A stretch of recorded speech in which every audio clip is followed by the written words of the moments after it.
खेती की लागत बढ़ रही है और मुनाफा घट रहा है और इसकी सबसे बड़ी वजह है बीज। हर साल हाइब्रिड और विदेशी बीजों के लिए हजारों करोड़ रुपए मल्टीनेशनल कंपनियों की जेब में जा रहे हैं, लेकिन अब देश के जागरूक किसान अपनी पुरानी विरासत की तरफ लौट रहे हैं। समाधान है देसी बीज बैंक, एक ऐसा स्टार्टअप जो न सिर्फ हमारी लुप्त होती फसलों को बचा रहा है बल्कि किसानों को आत्मनिर्भर भी बना रहा है। बीज बैंक का मतलब है अपनी मिट्टी के पारंपरिक बीजों का संग्रह और संरक्षण। ये देसी बीज बैंक क्या है, इससे मुनाफा कैसे हो सकता है, आइए किसानों से समझते हैं।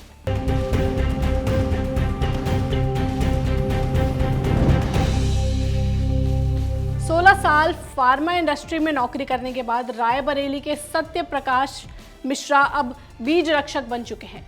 उनके देसी बीज बैंक में धान की 70 और मिलेट्स की सभी 9 दुर्लभ किस्में मौजूद हैं, जो न केवल खेती की लागत घटाती हैं बल्कि औषधीय गुणों से भी भरपूर हैं। नौकरी छोड़ देने के बाद जब मैं पूरी तरह से खेती में आ गया तो खेती में आने के बाद खेती करने के बाद ये महसूस हुआ कि यहाँ तो केवल नुकसान है। तरीका खोजते खोजते 2016 में मैं माननीय सुभाष पालेकर जी के संपर्क में आया और सुभाष पालेकर जी से जो उनकी जीरो बजट फार्मिंग की विधा थी उसको समझा और मैंने 2016 फरवरी से प्राकृतिक खेती की शुरुआत कर दी। जब प्राकृतिक खेती की शुरुआत की तब ये महसूस हुआ कि प्राकृतिक खेती में बिना किसी तरह रसायन का इस्तेमाल किए हुए अगर हमको कृषि करनी है तो इन बीजों के साथ कर पाना संभव नहीं है और देसी बीजों की आवश्यकता की पूर्ति के लिए देसी बीजों को ढूंढना और इकट्ठा करना शुरू किया। धान की कितनी अलग अलग प्रजातियां आपके पास, कितनी अलग अलग किस्म आपके पास होंगी? 70 के आसपास प्रजातियां इस समय हमारे पास धान की संरक्षित हैं, जिसमें 13-14 प्रजातियां खुशबूदार चावल की हैं। 6 प्रांतों से उड़ीसा, झारखंड, तेलंगाना, बिहार, महाराष्ट्र, यूपी हमारा है ही है। जहाँ से जो बीज मिलते रहते हैं वो बीज लाता रहता हूँ, अपने पास संरक्षित करता रहता हूँ। मिलेट्स की कुल 9 वैरायटी है जो हमारे पूरे देश में होती है। वो 9 की 9 हमारे पास हैं, जिनमें से कुछ वैरायटियों की कई प्रजातियां हमारे पास हैं। जैसे काकुन में हमारे पास आप देख रहे होंगे काली, ब्लैक काकुन, रेड और एक ये स्पाइक्स कांटेदार काकुन, एक ये प्लेन काकुन। ये 4-5 प्रजातियां काकुन की हमारे पास। लाल भी है, पीली भी है, काली भी है। जी। अलग अलग रंग के काकुन यहाँ पर आपके लगे हुए हैं। इसी तरह से ज्वार की ये प्रजाति जो सामने आप देख रहे हैं ये विलुप्त हो गई। दलहन में मेरे पास मटर है जी, ये ग्रीन मटर हमारे यहाँ की होती है। ये भी हमारी बिल्कुल एकदम नेटिव वैरायटी है, क्रीपर होती है ये। दिल्ली की निजी कंपनी में सुपरवाइजर की नौकरी छोड़कर अपने गांव लौटे अनूप मेहरा ने देसी बीजों का एक अनोखा साम्राज्य खड़ा किया है। हिसार के फरीदपुर गांव में चल रहे उनके इस देसी बीज बैंक में 400 से ज्यादा ऐसी दुर्लभ किस्में हैं जो कम पानी और बिना रसायनों के भी शानदार पैदावार और बेहतरीन स्वाद देती हैं। एक तो अपने पास एक खीरा है जी, ये बीज इसका एक बार लगाने के बाद कभी भी पानी नहीं देना, जितनी ज़्यादा गर्मी होगी उतना ज़्यादा चलेगा ये। और इसका टेस्ट ऐसा है कि ऐसा खीरा आपने कभी खाया नहीं होगा ज़िंदगी में। इसके अलावा ये मक्की है, ये कलर वाली मक्की है, इसमें काफ़ी कलर आते हैं। ये एक लाल मक्की है देसी में, ये ब्लैक आलू है, काला आलू शुगर फ्री है। ये बेल वाला आलू है, एयर पोटैटो जिसको बोलते हैं। बेल के ऊपर लगेगा, एक बार लगाओगे 8-10 साल तक बेल चलती रहेगी। ये एक तोरी है अपनी गुच्छे में, 7 एक जगह लगेंगी इसी तोरियाँ, 7 गुच्छे में लगेंगी। इसमें ये जो है अपने पास, जो में 3 वैरायटियाँ बगैर छिलके का जो है, छिलका नहीं होता इसके ऊपर। ये चना है, हरा ही रहेगा। जैसे आप बेमौसम में चने की सब्जी बनाते हो भिगो के, तो इसकी बनाओगे तो ऐसे लगेगा जैसे अपने छोलिए का ताज़ा सब्जी बनाई है। ये काला चना है, ये भी काला रहेगा पकने के बाद। एक आप बताए थे कि कोई भिंडी या क्या चीज़ आप बताए थे जो लगातार आती रहती है? ये एक भिंडी है, ये झाड़ वाली भिंडी बोलते हैं इसको।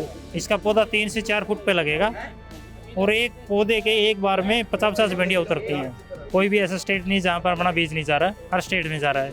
महाराष्ट्र के सोलापुर की जीनल ने अपने सीड बैंक के जरिए देसी बीजों का एक अद्भुत खजाना संजोया है। उनके पास दुनिया के सबसे छोटे स्पून टमाटो से लेकर 1 फुट लंबी मिर्च और 150 से ज़्यादा टमाटर की ऐसी दुर्लभ किस्में हैं जो न केवल देखने में अनोखी हैं बल्कि खेती में मोटा मुनाफा भी देती हैं।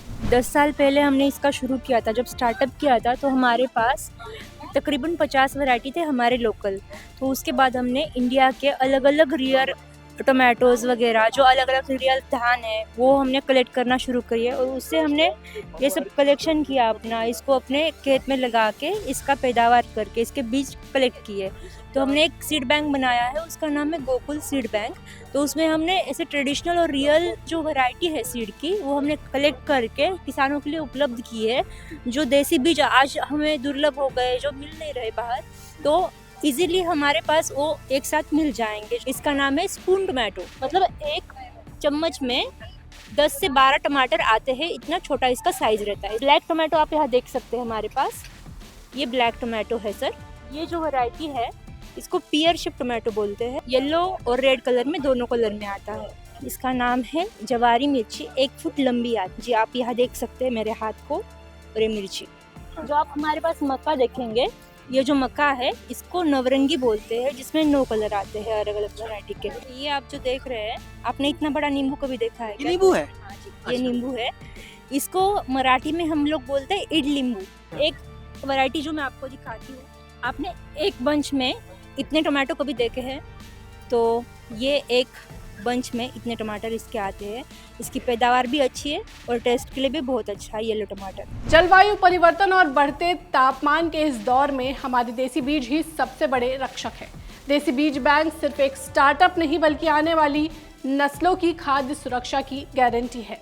अगर सही मार्केटिंग और सरकारी सहयोग मिले तो मिट्टी का ये सोना भारतीय कृषि की तस्वीर बदल सकता है। ये जानकारी आपको कैसी लगी हमें कमेंट कर ज़रूर बताएं। ऐसी ही वीडियोस के लिए जुड़े रहें गांव जंक्शन के साथ। नमस्कार।